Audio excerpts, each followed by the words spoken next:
Assalamualaikum students, it is a biology lecture of class 10, unit 12, coordination and control. Today's topic is coordinated action, presented by Shabnam Firdaus. A coordinated action has 5 components: stimuli, receptors, coordinator, effectors and response. Stimuli.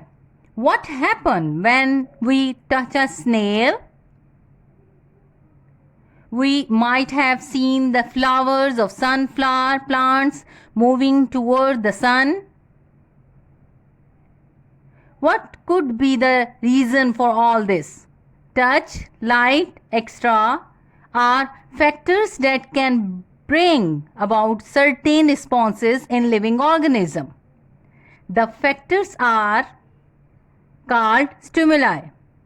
We can define a stimulus as any change in environment which can provoke a response in organism. More examples of stimuli are heat, cold, pressure, sound waves, presence of chemicals, microbial infection, etc. Receptors.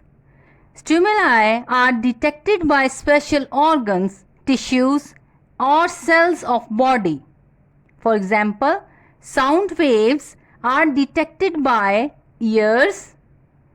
Light is detected by eyes.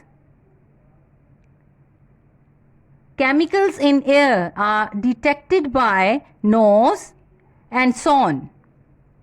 The organs, tissues or cells which are specially built to detect particular types of stimuli are called receptors. Coordinators.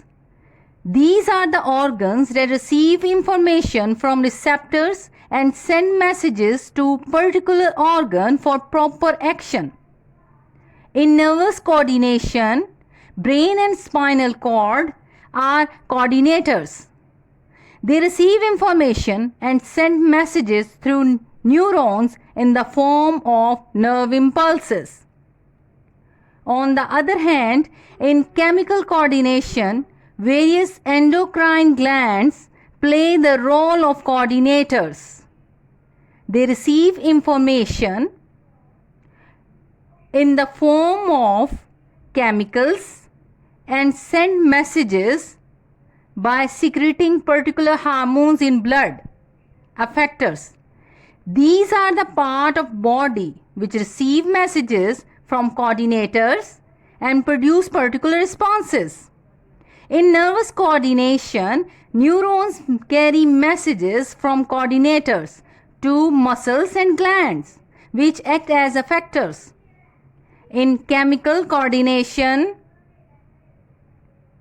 particular hormones carry messages from coordinators to particular target cells or tissues which act as effectors. Some hormones, nephrons, act as effectors. Similarly, bones and liver act as effectors for many hormones. Responses. On receiving the messages from coordinators, the effector perform action. This action called response. For example, pulling our hand away from something very hot and the movement of flower of sunflower toward light or responses. Usually, nervous coordination produce immediate but short-living responses, while chemical coordination produce slow but long-living responses. I hope you have understood this lecture. Thanks.